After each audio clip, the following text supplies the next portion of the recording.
Hello guys, welcome back to my YouTube channel. Today I am going to be answering your most asked pregnancy questions pertaining to baby number 2, my second pregnancy, all the things. Y'all have lots of questions and I feel like you guys have kind of been in the dark about a lot of things. So today I'm hopefully gonna clear some of those things up.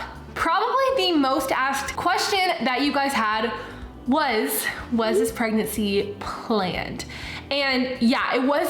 I feel like every time you get pregnant, it's a surprise, but we knew we wanted to have kids close in age. And so we wanted to start trying as soon as possible, but we weren't expecting to get pregnant so quick. So I literally got my period back for the first time in January since having Judah. So it had been a year, and that was literally when I got pregnant. So took one time and we're so blessed and grateful for that. But yeah, I feel like I wasn't expecting it to like just happen so quick, because I think a lot of times it can take a long time, and that was kind of what I was like preparing myself for and gearing up for. So yeah, that is that. It was indeed planned. Every baby is planned by God, obviously, and uniquely and amazingly created. So we're just so excited to meet this little baby. The next question is any differences between the two pregnancies so far? I will say I've been a little bit less sick with this pregnancy than I was with Judah. I threw up every single day for 20 weeks with Judah, and that was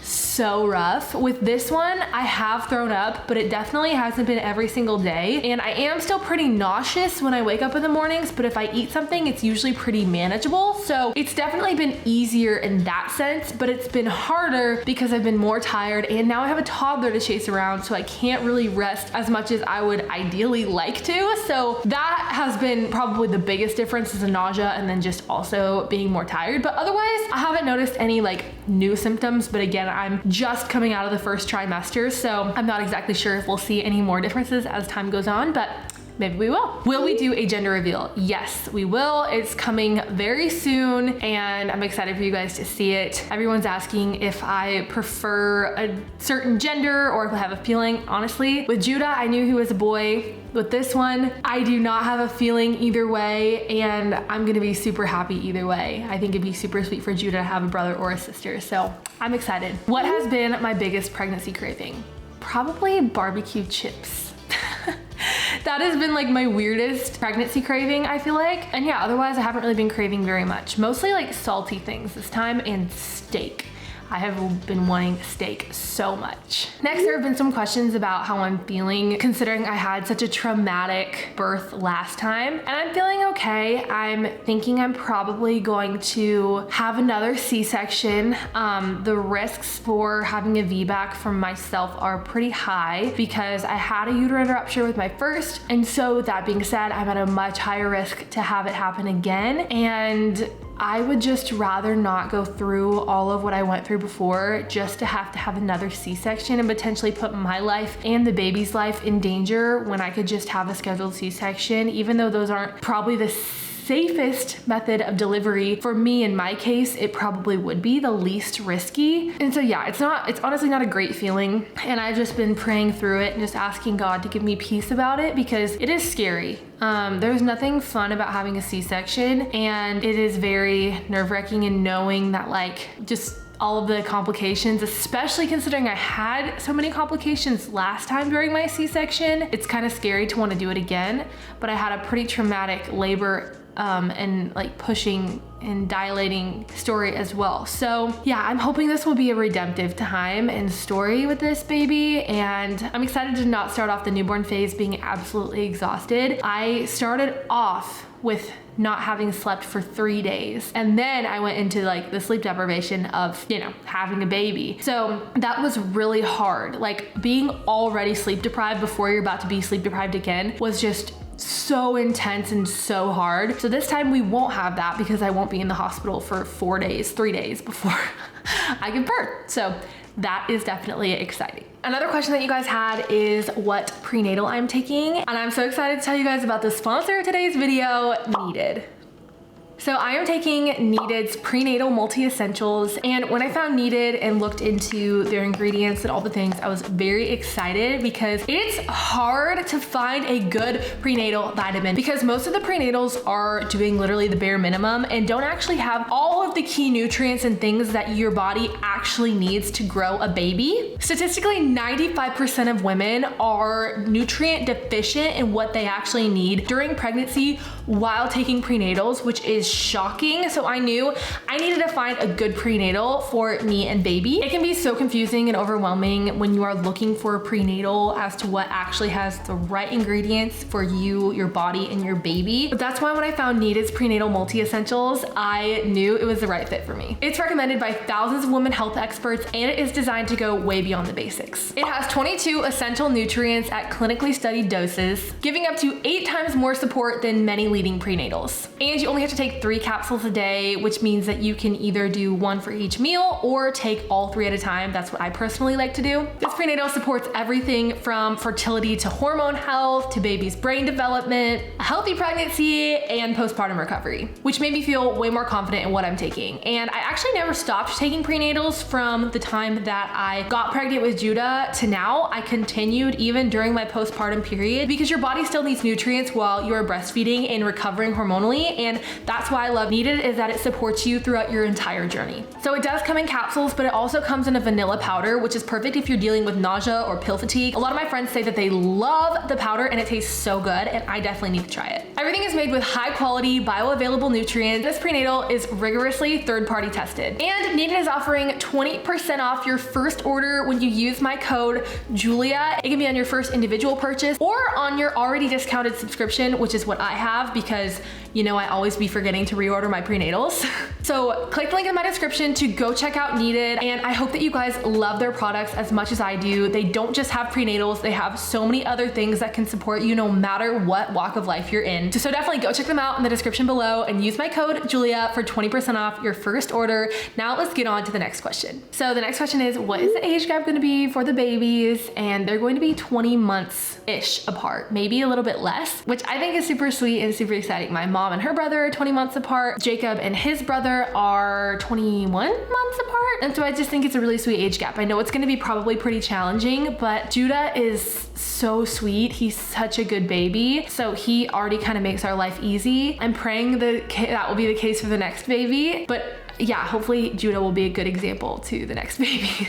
The next question is, when am I officially due? My due date is October 16th, but since I am planning on having another C-section, I will probably schedule that for the first week of October just to avoid any complications or me going into labor first before having that happen. So yeah, that's the plan for right now, but we'll keep you guys updated on exactly what day we decide. My birthday is on October 7th. I don't want to share a birthday with the baby because I want us each to have our own day. So hopefully that will be the case and we'll get to be birthday buddies, but not birthday twins. There's also been a lot of questions about names, and we have a girl name picked out and a couple boy names we like, but we're just kind of undecided. It's really hard to name a whole human, especially after you've already named one. Like, we used our favorite boy name on Judah, and so now we're trying to like think of new ideas and names that we like just as much as Judah, so we can have a strong name for a girl, strong name for a boy, and just know what we're gonna name it. Have there been any complications in this pregnancy so far? So there actually has been. And I don't know if I would necessarily call this a complication, but around 6 weeks, I started having some bleeding. I called my doctor and they were like, okay, just like monitor it. We'll be in, like, let us know if the bleeding gets any worse. And it didn't go away for 3 days. And so I was just pretty concerned. So I ended up going to the ER, and after sitting in the ER for what felt like an eternity, it was like 12 hours, I finally got back into a room. They did an ultrasound and they diagnosed me with what you would call a threatened miscarriage. So they didn't see a heartbeat on the first ultrasound, but they were like, it could be a miscarriage. You are having bleeding. We don't see a heartbeat, but it also could be too early to see a heartbeat. So we were just like, okay, like, oh my gosh, like we didn't know what to think. We're like, is this a miscarriage? Is this just too early? Like for a couple of days, we were just really like nervous and trying to figure out what was going on. And so I went in to get another blood draw done the next day or 2 days later, and my HCG had gone up 10,000, which is a great sign. It was at 21,000, it went up to 31,000. Great sign of a healthy progressing pregnancy. So then a couple days later, I went in for an ultrasound of my OB and there was a heartbeat. And ever since then, I haven't had any more bleeding. And they did tell me that they found a small subchorionic hemorrhage, which was probably what was causing the bleeding. And yeah, I ended up having to get a ROGAM shot when I was in the ER. So that was not very fun, but it does help with, you know, making sure my body is doing what it's supposed to since I am Rh negative. But yeah, that was pretty scary. I know how common miscarriage is, and it doesn't make it any less like sad or scary. Both Jacob and I's moms have had miscarriages. And so yeah, it was just a pretty scary time, and we were just really praying that everything would be okay. And we're super grateful that everything has been okay. Someone said, will all your kids have biblical names? That is the hope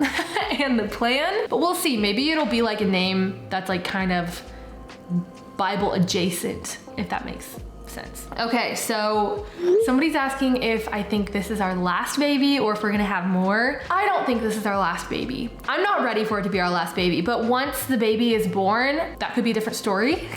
I don't know, like once I see what having 2 kids is like, but I wasn't sure I wanted more than one. And then we had Judah and I was like, oh my gosh, this is the most like addicting, amazing experience of my life. And Judah is just the best baby ever. So like, why wouldn't I want more? You know what I mean? I don't want to stretch myself too thin, and I never want to like not have enough attention to give to each child. So I feel like our max would probably be 3, like maybe 4, maybe 4, but I definitely think 3 is probably our number, I'm assuming. So someone said, what made you think that you were pregnant? My first real symptoms were feeling a little nauseous when I was making Judah's eggs in the morning. And normally eggs don't ache me out, so that was a little weird. And then I do have an Oura ring, and I got the notification that was like, there's something straining your body. And turns out it was a baby. So yeah, I hadn't actually missed my period yet when I tested, so I found out pretty early. And so yeah, so that was what gave me the inkling to test. And then I also just kind of had like a feeling, like I don't really know how to explain it. I was having some vivid dreams. That was my biggest pre-pregnancy symptom with Judah, and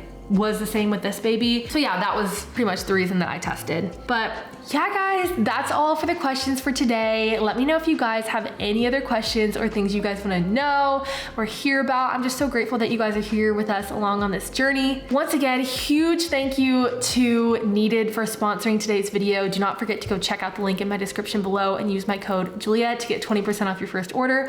I love you guys so much, and I'll see y'all in the next one. Bye.